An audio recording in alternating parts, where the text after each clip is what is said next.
بسم اللہ الرحمن الرحیم۔ شروع اللہ کے نام سے جو بڑا مہربان اور نہایت رحم والا ہے۔ ناظرین، آج مزید ججز کو جو خط موصول ہوئے ہیں دھمکیوں میں، سپریم کورٹ اور لاہور ہائی کورٹ کے ججز صاحبان کو بھی دھمکیوں میں خط موصول ہوئے ہیں، اس پر بات کریں گے۔ اس کے علاوہ تحریک انصاف نے کہا ہے 3 جماعتوں سے سیاسی اتحاد نہیں ہو سکتا، اور تیسرا جو ہے تحریک انصاف کا 6 اپریل کو جو پریڈ گراؤنڈ کا جلسہ ہے وہ منسوخ کر دیا گیا ہے۔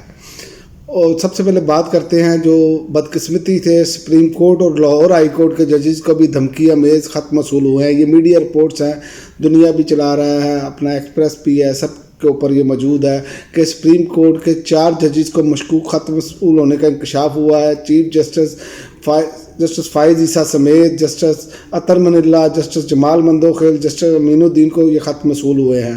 ذرائع کے مطابق چاروں خطوط میں پاؤڈر پایا گیا اور دھمکی امیز اشکال بھی بنی ہوئی تھی، اور اسی طرح اب خطوط کو جو ہے CTD کے حوالے کر دیا گیا ہے۔ اور اسی طرح لاہور ہائی کورٹ کے 4 ججز کو دھمکی امیز خط موصول ہوئے ہیں۔ لاہور ہائی کورٹ کے ججز میں جسٹس شجاعت علی خان، جسٹس عابد عزیز، جسٹس شاہد لال، جسٹس عالیہ نسیم کے نام خطوط بھجوائے گئے، اور پولیس نے کورئیر کمپنی کا جو ملازم ہے اس کو حراست میں لے لیا۔ تو یہ بڑی بدقسمتی ہے، یہ ہمارے اس ملک کی جگ انسائی ہو رہی ہے۔ ایک طرف ہم معاشی دلدل میں پھنسے ہوئے ہیں، اور دوسری جانب یہاں پر رول آف لا کا جو معاملہ ہے اس پر بہت زیادہ سوالیہ نشان کھڑے ہو چکے ہیں۔ آپ دیکھیں کہ اس سے پہلے اسلام آباد ہائی کورٹ کے ججز کو خط موصول ہوئے دھمکی امیز۔ اب یہ تو بات طے ہے کہ یہ تو کنفرم ہوتی جا رہی ہے کہ ججز کو دباؤ میں لایا جاتا ہے، کیونکہ اب تو چیف جسٹس سپریم کورٹ جو ہیں ان کو بھی خط موصول ہو گئے، اسی طرح لاہور ہائی کورٹ میں بھی۔ تو یہ ایک ایسا سلسلہ ہے جو تھم نہیں پا رہا، اور جس سے جگ انسائی ہو رہی ہے۔ یہ پوری دنیا میں ہمارا مذاق بن گیا ہے۔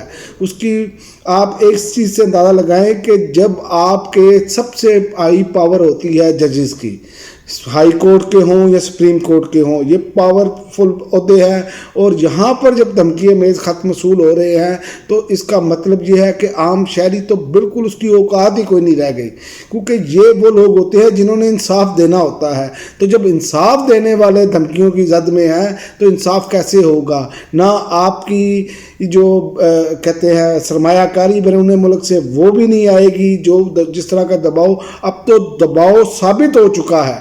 اس کی وجہ دیکھیں نا، آپ سپریم کورٹ کے ججز محفوظ نہیں رہے، اب وہ بھی ثبوت لا کر دیں، اور اسی طرح اب وہ بھی ثبوت لا کر دیں۔ لاہور ہائی کورٹ کے کچھ لوگ یہ بار بار کہتے تھے کہ جناب وہ ثبوت لا کر دیں۔ بھائی یہ خطوں کے کیسے ثبوت لا کر دیں؟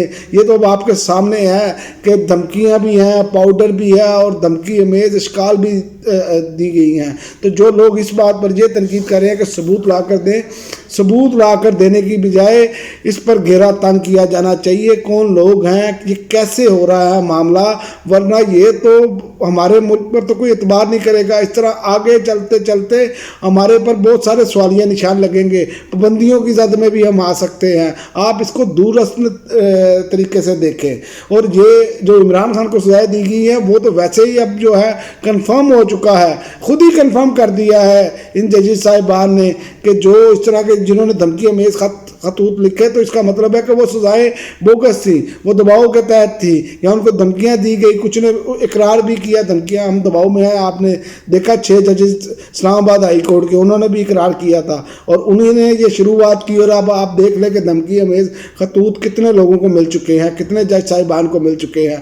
تو آپ اس پر یہ دیکھیں کہ ہمارے ادارے باقی کیا کر رہے ہیں۔ ہمارے اداروں پر اب سوالات اٹھ رہے ہیں کہ ایک عام آدمی اب کیا کر سکتا ہے، ہمارے جیسا یا کوئی اور بندہ، اس کی تو بالکل ہی کوئی وقت نہیں ہے، جبکہ ریاست کی ذمہ داری ہے ہر شہری کو تحفظ دینا۔ تو یہ تو ایک اپر کلاس ہے، یہ ایک بڑے عہدے پر لوگ بیٹھے ہیں، اگر ان کا تحفظ کوئی نہیں ہے، ان کو دھمکیاں مل رہی ہیں، اگر یہ دباؤ میں لائے جا رہے ہیں، تو پھر تو اس ملک کا اللہ ہی حافظ ہے۔ تو یہ رول آف لا، یہ قانون، یہ نظام جو ہے یہ گر رہا ہے، اور یہ گرتا چلا جائے گا جب تک اس کا سدباب نہیں کیا جائے گا۔ ایک ادارہ دوسرے ادارے پر ڈالے، دوسرا ادارہ تیسرے ادارے پر ڈالے۔ خدا را اس پر سوچیں، مل کر بیٹھ کر ایک لائے عمل بنائیں، ہر ادارہ اپنی ڈومین میں رہ کر کام کرے، اور عدلیہ ہمیشہ یاد رکھیں، عدلیہ جب تک آزاد نہیں ہوگی، انصاف قائم نہیں ہوگا، میرٹ پر فیصلے نہیں ہوں گے، جب عدلیہ پر دباؤ ہوگا تو میرٹ کی دھجیاں بکھریں گی۔ تو یاد رکھیں کہ کسی بھی ملک میں جب دوسری جنگ عظیم تھی تو برطانیہ کے وزیر اعظم نے کہا تھا، ان سے کسی نے سوال کیا کہ ہم بچ جائیں گے، ہٹلر جو ہے، ہٹلر کی فوجیں چڑھ دوڑی تھی، تو انہوں نے صرف یہی پوچھا تھا کیا ہماری عدالتیں انصاف صحیح کر رہی ہیں، کیا ہمارا نظام تعلیم جو ہے وہ صحیح کام کر رہا ہے؟ انہوں نے کہا جی بالکل عدالتیں بھی صحیح کام کر رہی ہیں، انصاف بالکل صحیح فراہم کیا جا رہا ہے اور تعلیمی نظام بھی ٹھیک ہے۔ تو انہوں نے کہا پھر دنیا کی کوئی طاقت ہمیں شکست نہیں دے سکتی۔ تو یہی بات ہے، یہ وہ چیزیں ہیں جو بنیادی ہیں، اگر اس سے ہم ہٹ جائیں، اگر اس پر ہم نے سدباب نہ کیا، اس پر گھیرا تنگ نہ کیا اور اس کا مستقل حل نہ نکالا، تو یاد رکھیں کہ پھر ہمارا کوئی مستقبل نہیں ہے، اس قوم کا کوئی مستقبل نہیں ہے، اس پاکستان کا کوئی مستقبل نہیں ہے، کیونکہ جہاں انصاف ہوگا، جب تک انصاف جب قائم ہو جاتا ہے تو وہ چاہے ممالک معدنی وسائل سے کمزور بھی ہوں، قرضے کے نیچے بھی دبے ہوں، تو جب وہ ان کا نظام انصاف ٹھیک ہوگا تو باقی نظام خود بخود ٹھیک ہو جائے گا، کرپشن بھی ختم ہوگی، باقی بھی چیزیں جو ہیں وہ میرٹ پر آئیں گی جب نظام انصاف ٹھیک ہوگا۔ تو تمام چیزیں جو جڑی ہیں وہ نظام انصاف سے ہیں۔ تو نظام انصاف پر جب ججوں پر جب دباؤ آئے گا، ان کو دھمکی امیز خطوط وصول ہوں گے، تو ان سیٹوں پر بیٹھے گا کون؟ انصاف کیسے ہوگا؟ تو یہ چیزیں ہیں، یہ اس کا ہمیں سوچنا ہوگا۔ اور دوسری خبر یہ ہے کہ 3 جماعتوں نے ہمارا مینڈیٹ چوری کیا ہے، ان سے اتحاد نہیں ہو سکتا۔ Chairman P T I barrister Gohar نے یہ آج واضح طور پہ کلیئر بات کر دی ہے۔ جو لوگ کہتے تھے کہ ان لوگوں سے اتحاد ہو سکتا ہے، تو وہ انہوں نے کہہ دیا، جس میں پیپلز پارٹی، مسلم لیگ نون اور ایم کیو ایم شامل ہے، انہوں نے کہا ہمارا مینڈیٹ ہی چوری انہوں نے کیا ہے۔ اور یہی وہ لوگ ہیں جنہوں نے رجیم چینج میں یہ جو اس ملک میں عدم اعتماد لائی گئی تھی، تو بینیفیشری یہ لوگ ہی تھے۔ تو ان کے ساتھ کیسے اتحاد ہو سکتا ہے؟ یہ بعد میں یہ کہتے ہیں جی ہمارے ساتھ ہاتھ نہیں ملایا جا سکتا۔ اور بھائی آپ کے ساتھ ہاتھ ملا لے تو ہاتھ ڈھونڈنا پڑے گا، ہاتھ کی کوئی انگلی آپ اتار کر تو نہیں لے گے۔ تو اس لیے یہ تحریک انصاف کا سٹانس جو ہے وہ بالکل ٹھیک ہے، ایسے ہی ہونا چاہیے، ان کے ساتھ بات چیت نہیں ہونی چاہیے، کیونکہ سارا فائدہ تو ان کو پہنچایا گیا، اب مخصوص نشستوں میں بھی ان کو فائدہ پہنچایا جا رہا ہے، وہ بھی اب مسئلہ آپ کے سامنے ہے۔ لیکن جو کے پی کی حکومت ہے وہ ڈٹ کر کھڑی ہے کہ ان مخصوص نشستوں پر ہم نے حلف نہیں لینا۔ اگر آپ نے تحریک انصاف کو سیٹیں نہیں دینی تھی تو آپ دوسری جماعتوں کو بھی وہ سیٹیں نہ دیں، ان کی دی ہوئی، وہ اپنی نشستیں لیں، جب فیصلہ سپریم کورٹ سے ہو جائے تو پھر ہونا چاہیے تھا۔ لیکن بہرحال یہاں پر نظام انصاف کا حال میں آپ کو بتا چکا ہوں، جو ہے وہ آپ کے سامنے ہے۔ اسی طرح تحریک انصاف نے 6 اپریل کو جو پریڈ گراؤنڈ میں ہونے والا جلسہ ہے اسے منسوخ کر دیا ہے۔ یہ میں سمجھتا ہوں بڑا اچھا اقدام ہے، انہوں نے ڈیٹ انہیں سوچ کے رکھنی چاہیے تھی، کیونکہ رمضان المبارک کا آخری عشرے ہیں، تو لیلۃ القدر کے حوالے سے لوگ عبادات میں مصروف ہوتے ہیں، تو آپ کو اس طرح سے لوگوں کی نہ تو شرکت ہونی تھی اور توجہ بٹ جانی تھی۔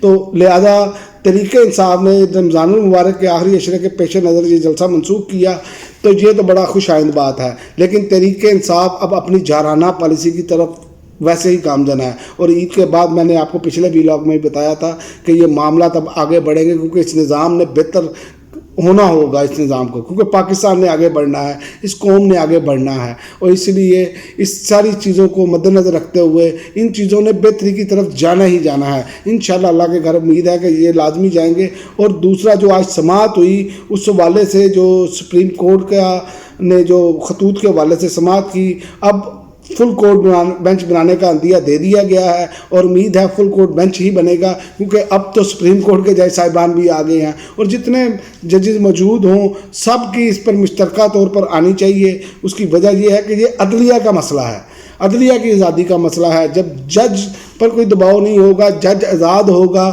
تو فیصلے بھی میرٹ پر ہوں گے۔ اب تک کے لیے ناظرین اتنا ہی، اجازت دیجیے، اللہ حافظ۔